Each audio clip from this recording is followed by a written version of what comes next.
राज्यात भाजपसोबत शिंदेंची शिवसेना आणि राष्ट्रवादी काँग्रेस अजित पवार सत्ताधारी महायुतीत सरकारमध्ये आहे। सत्ताधारी पक्षाच्या आमदारांच्या दादागिरीचे किस्से अधूनमधून समोर येत असतात। आता राज्याचे उपमुख्यमंत्री आणि राष्ट्रवादी काँग्रेसचे नेते अजित पवार यांच्या समोरच भाजपच्या आमदाराचा प्रताप समोर आला। पुण्यातील ससून रुग्णालयात राडा झालाय। यावेळी भाजप पुणे कॅन्टोन्मेंट आमदार सुनील कांबळे यांची दादागिरी पाहायला मिळाली। बीजे शासकीय वैद्यकीय महाविद्यालयात कार्यक्रम संपल्यानंतर आमदार कांबळे यांनी पोलीस शिपायाला कानशिलात लगावली। स्थानिक आमदार असून कोण शिलेवर नाव नसल्याने ते संतप्त झाले। ही दुसरी घटना असून पहिल्यांदा त्यांनी राष्ट्रवादी पक्षाचे वैद्यकीय मदत कक्षाचे महाराष्ट्र प्रमुख जितेंद्र सातव यांच्या देखील कानशिलात लगावली होती। उपमुख्यमंत्री अजित पवार यांच्या समोरच हा सगळा प्रकार घडला। याबद्दल जितेंद्र सातव यांना विचारण्यात आलं, त्यावर त्यांनी प्रतिक्रिया देणं टाळलं। दादांशी एकदा सविस्तर चर्चा करतो, त्या संदर्भात बोलतो। दादा आहेत, वरिष्ठ आहेत, आमचे तटकरे साहेब आहेत, रुपालीताई आहेत, त्यांच्याशी एकदा चर्चा केल्याशिवाय मला या विषयावरती कुठलं स्पष्टीकरण देता येणार नाही। चर्चा झालेली नाही, तो दोनदा तीनदा त्यांनी धक्का मारला। जे सिव्हिल ड्रेसवर जे पोलीस होते त्यांनी त्याला बाजूला घेतलं। नाही, तो पोलीस होता तेच मला माहिती नाही। तो समोर आला, तो आडवा आला, तो अंगावर मी पडलो असतो तर त्याला ढकललं मी बाजूला, खाली उतरलो। जाहीर कार्यक्रमात आणि पोलिसांसमोरच आमदार सुनील कांबळे यांची दादागिरी पाहायला मिळाली। आता या प्रकरणी पोलीस काय कारवाई करणार हे पाहणं महत्त्वाचं आहे। पुणे कॅन्टोन्मेंटचे भाजप आमदार सुनील कांबळे वादात सापडले। पुण्यातल्या एका कार्यक्रमात सुनील कांबळेंनी दोघांना मारहाण केली। यावरून आता विरोधकांनी भाजपवर निशाणा साधला। भाजपचे पुणे कॅन्टोन्मेंटचे आमदार सुनील कांबळे यांनी पोलीस शिपाई आणि राष्ट्रवादीच्या पदाधिकाऱ्याच्या कानशिलात लगावली। त्यावरून विरोधकांनी भाजपवर निशाणा साधलाय। ठाकरे गटाच्या उपनेत्या सुषमा अंधारे यांनी भाजप आणि गृहमंत्री फडणवीसांवर टीका केली आहे। आधीच समज दिली असती तर कांबळेची हिंमत झाली नसती, अशी टीका अंधारेंनी केली आहे। की सुनील कांबळेंना जर पहिल्याच प्रकरणामध्ये समज दिली असती, त्यांच्यावर कारवाई झाली असती, किंबहुना त्यांचे निलंबन झाले असते, तर त्यांची पुन्हा पुन्हा असे करण्याची हिंमत वाढली नसती। सत्तेची गरमी, सत्तेची मस्ती अंगात भिनत चालली आहे। संरक्षण करणाऱ्या पोलिसावरच जर हात उगारत असतील सत्ताधारी पक्षाचे आमदार, तर राज्यातील कायदा सुव्यवस्थेचं काय? नाही, मी माहिती घ्यायची। मी रायगडला कार्यक्रमामध्ये होतो, मला काहीतरी उडत माहिती मिळाली, पण माझं अजून तरी त्यांच्याशी बोलणं झालं नाही। मंत्री अब्दुल सत्तार यांनी सिल्लोडमधल्या कार्यक्रमात पोलिसांना लाठीचार्जचे आदेश दिले। त्यानंतर त्यांनी शिवराळ भाषा वापरली। त्यामुळे सत्ताधारी महायुतीवर टीका होतीये। आता आमदार सुनील कांबळे यांनी केलेल्या मारहाणीनं महायुती विरोधकांच्या निशाण्यावर आली आहे। गेल्या काही महिन्यांपासून पुण्यात ससून रुग्णालय वादाच्या भोवऱ्यात सापडलं। ड्रग्ज माफिया ललित पाटील प्रकरणामुळे ससून रुग्णालय प्रशासनाची नाचक्की झाली।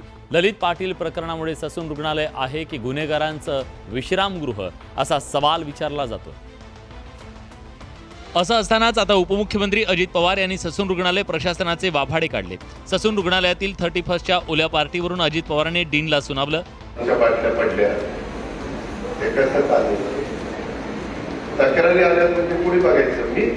ओली पार्टी करणाऱ्यांना अजित पवारांनी एक सल्ला दिलाय। 31 डिसेंबरला रात्री दारूची पार्टी करायच्या ऐवजी चांगल्या दुधाची पार्टी, कोजागिरीला कसं दूध आपण पितो। यावेळी अजित पवारांनी ललित पाटील ड्रग्ज प्रकरणाचा अप्रत्यक्ष उल्लेख केला। पाठीमागच्याही काळामध्ये एका व्यक्तीमुळे काय आपल्या ससूनचा नावलौकिक वाढला माहिती। ललित पाटील ड्रग्ज प्रकरण लावून धरणाऱ्या काँग्रेस आमदार रवींद्र धंगेकरांचंही अजित पवारांनी कौतुक केलं। पुण्यात कुख्यात गँगस्टर शरद मोहोळची हत्या करण्यात आली आहे। कोथरूडमध्ये करण्यात आलेल्या गोळीबारात जखमी झालेल्या शरद मोहोळचा उपचाराच्या दरम्यान मृत्यू झाला। लग्नाच्या वाढदिवशी शरद मोहोळची हत्या करण्यात आली। कुख्यात गँगस्टर शरद मोहोळवर पुण्यातल्या कोथरूड परिसरात दुपारच्या सुमारास गोळीबार करण्यात आला। शरद मोहोळ कोथरूडच्या सुतारदरा या ठिकाणी दुचाकीवरून जात असताना त्याच्यावर अज्ञात हल्लेखोरांनी 4 गोळ्या झाडल्या। या गोळीबारात जखमी झालेल्या शरद मोहोळवर खासगी रुग्णालयात उपचार सुरू होते, मात्र उपचाराच्या दरम्यान त्याचा मृत्यू झाला।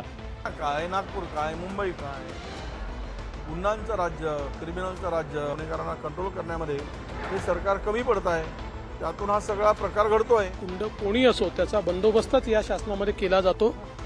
त्याच्यामुळे अशा प्रकारचा कुठलाही गँगवॉर करण्याची कोणी हिंमत करणार नाही। शरद मोहोळच्या हत्येनंतर खळबळ उडाली असून त्यानंतर शहरात कडक पोलीस बंदोबस्त तैनात करण्यात आलाय।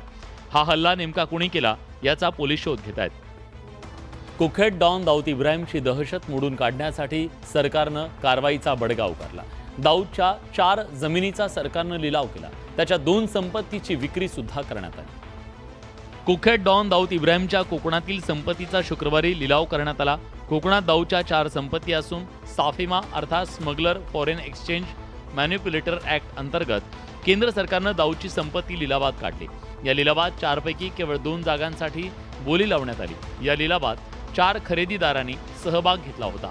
170 वर्गमीटर जमिनीसाठी तब्बल 2.1 कोटी रुपयांची बोली लावण्यात आली, तर 1730 वर्गमीटर जमिनीसाठी 3.28 लाख रुपयांची बोली लागली. रत्नागिरी जिल्ह्याच्या खेडमधील मुमके गावात डॉन दाऊद इब्राहिमची स्थावर मालमत्ता आहे. केंद्र सरकारनं दाऊदवर कारवाईचा बडगा उगारल्यानंतर मुंबई आणि कोकणातल्या संपत्तीवर टाच आणली होती. शुक्रवारी झालेल्या लिलावात केवळ 2 जमिनींची विक्री झाली आहे. आता उरलेल्या संपत्तीचा लिलाव आगामी काळात होणार आहे. राष्ट्रवादी काँग्रेसमधल्या फुटीनंतर आमदार रोहित पवार यांनी शरद पवारांसह पक्षाची धुरा सांभाळली आहे.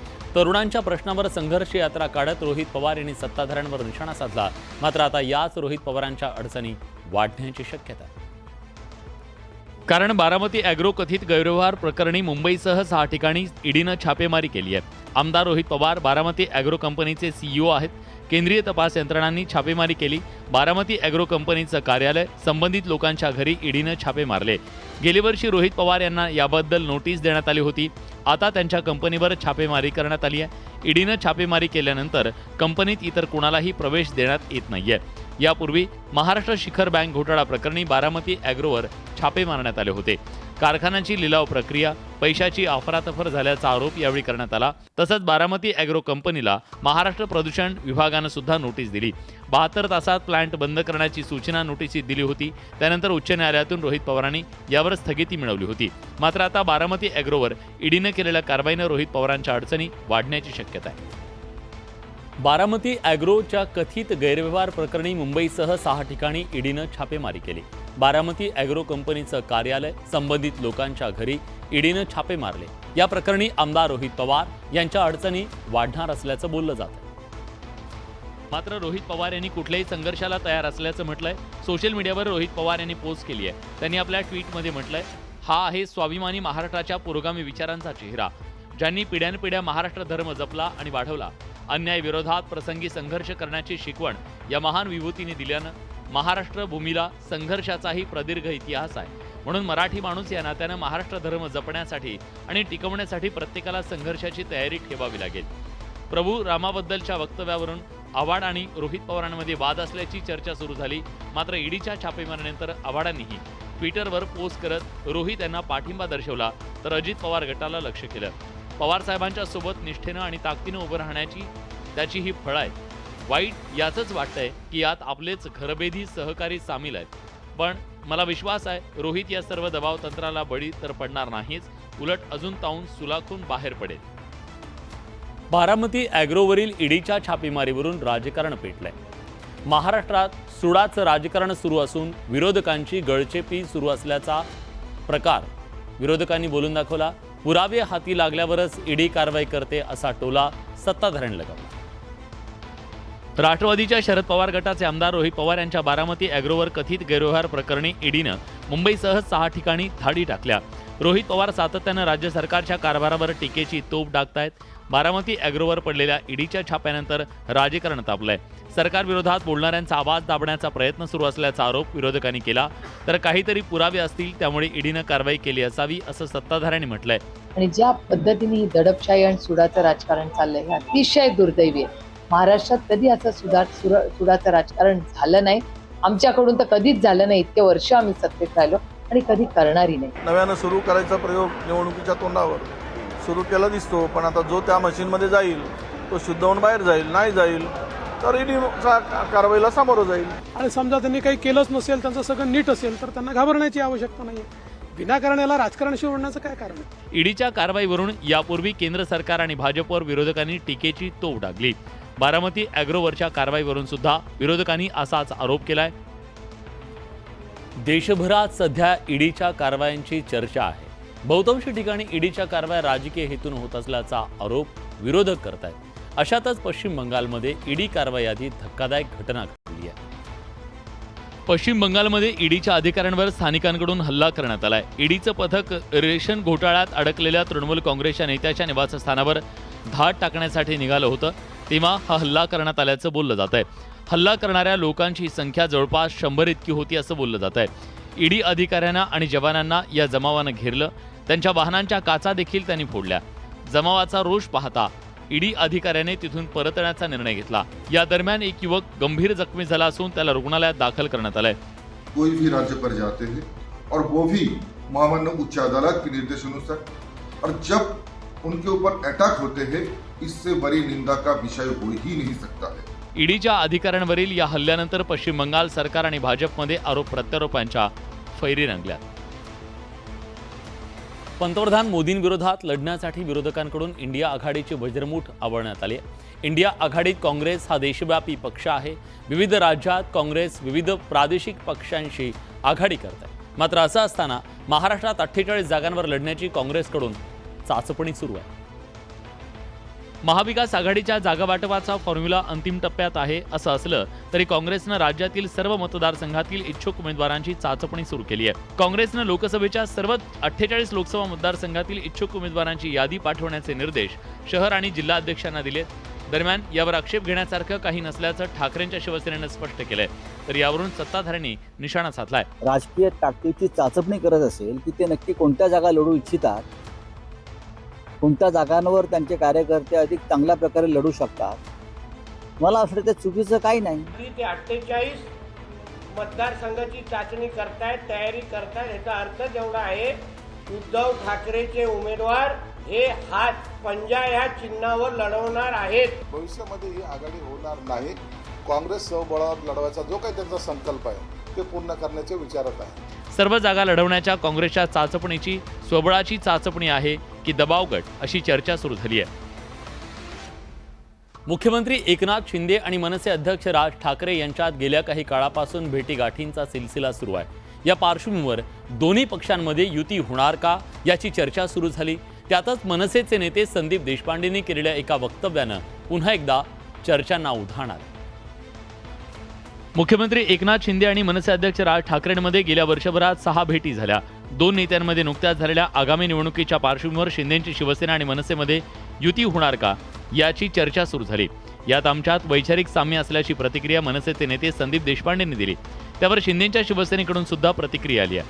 आयडिओलॉजिकली तरी आमच्यात कुठला डिफरन्सेस नाही आहे, पण युती करायची की नाही, किंवा आयडिओलॉजिकल डिफरन्सेस जरी नसले तरी काही पॉलिटिकल डिफरन्सेस असू शकतात. युती करायची की नाही या संदर्भातला अंतिम निर्णय हा सन्मान्य राजसाहेब ठाकरे घेतील. दोघं फळीचे एक आघाडीचे नेते आहेत आणि दोघांनाही माज बेस आहे. म्हणून जर हे एकत्रित आले तर आपल्याला निवडणुकीमध्ये याचा निश्चित दोन्ही पक्षाला फायदा निश्चित होईल. दोन्ही पक्षांमध्ये वैचारिक साम्य असल्याचं बोललं जात असलं तरी मनसे आणि शिंदेची शिवसेना यांची युती होणार का, याबाबतचा निर्णय मुख्यमंत्री एकनाथ शिंदे आणि राज ठाकरे घेतील हे सांगायला मनसे आणि शिवसेनेचे नेते विसरले नाहीत. मात्र युतीबद्दल चर्चा मात्र सुरू झाली आहे. प्रभू श्रीरामाविषयीच्या वक्तव्यावर आव्हाडांनी गुरुवारी आपली भूमिका स्पष्ट केली. तसंच आपण आपल्या वक्तव्यावर ठाम असल्याचं सांगतानाच खेद व्यक्त केला. मात्र त्यानंतर हा वाद काही थांबायचे नाव घेत नाहीये. सत्ताधाऱ्यांनी आव्हाडांवर जोरदार हल्लाबोल केला. प्रभू श्रीरामाबद्दल आव्हाडांनी केलेल्या वक्तव्यावरून त्यांच्यावर निशाणा साधण्याची संधी अजित पवार गटानं सोडली नाही. शिंदेच्या शिवसेनेनं सुद्धा आव्हाडांविरोधात आघाडी उघडली आहे.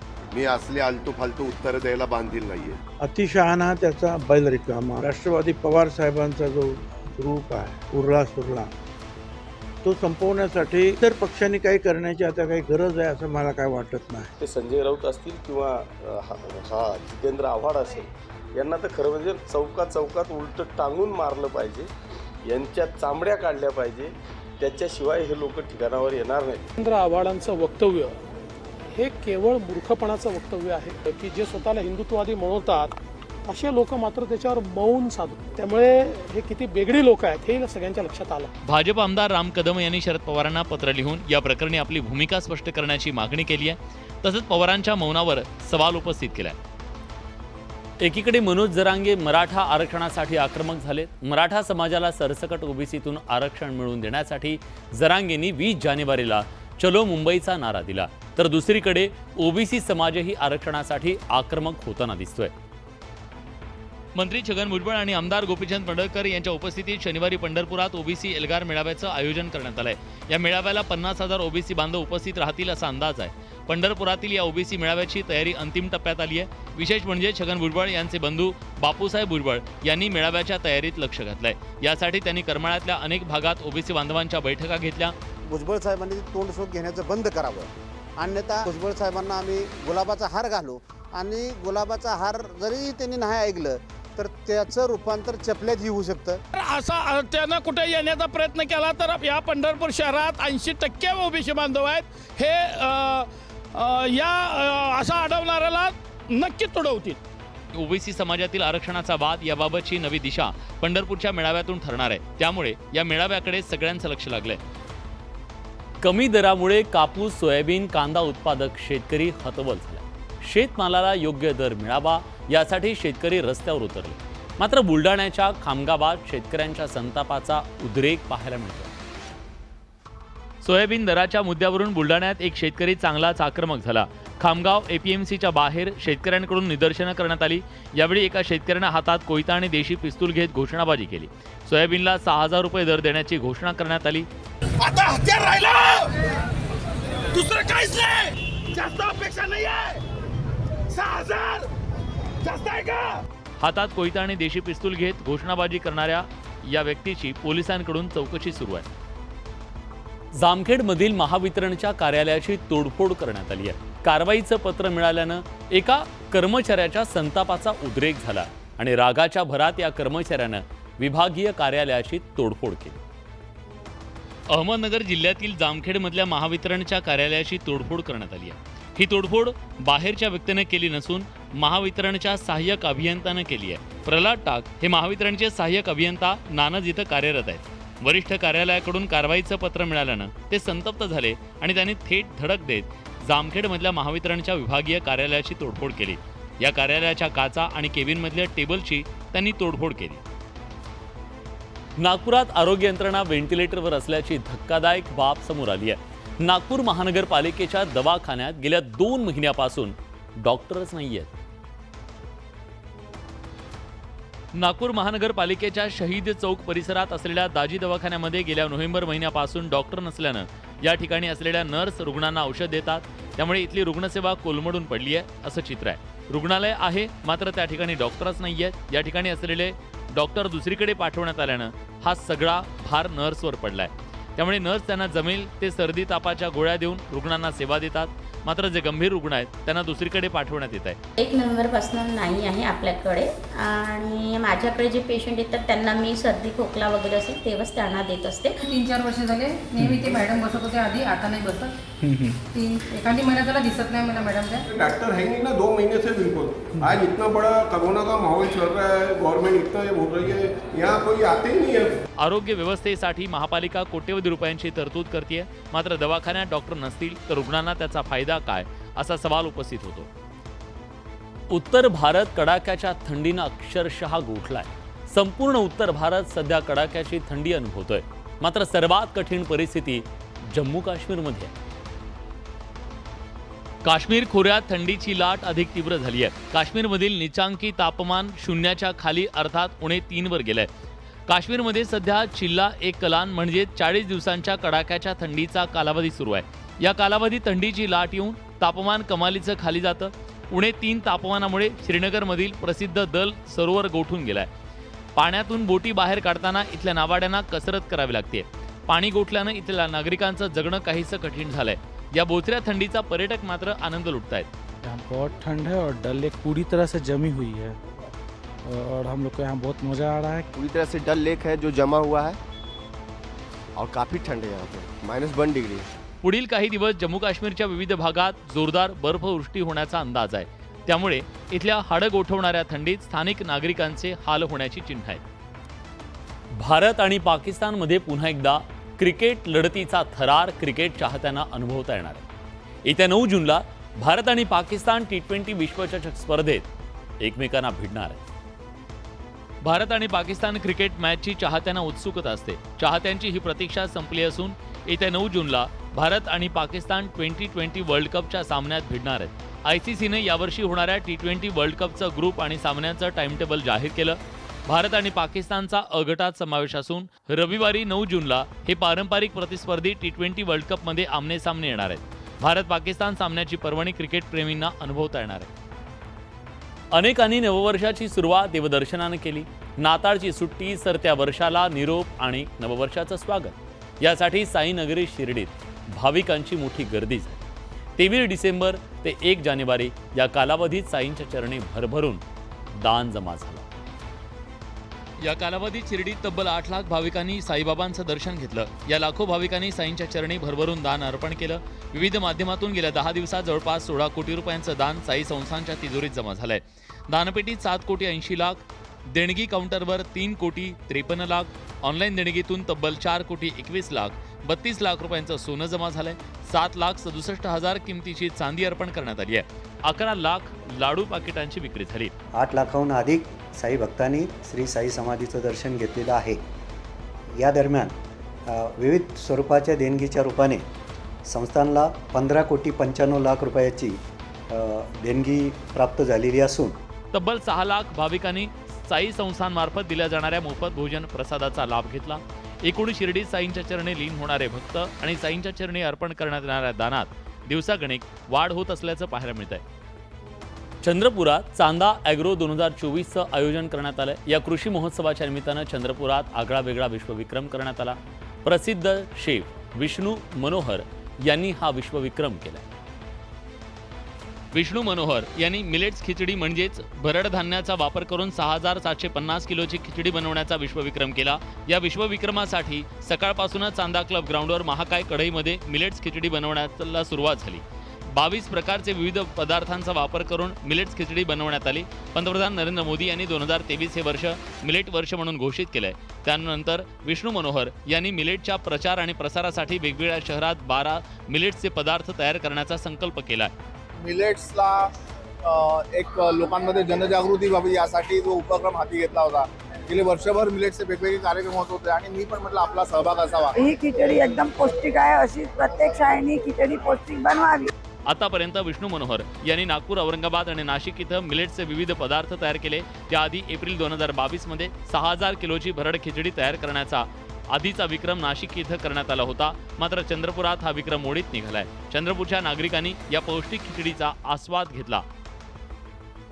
तर या होत्या दिवसभरातल्या सर्व महत्त्वाच्या बातम्या.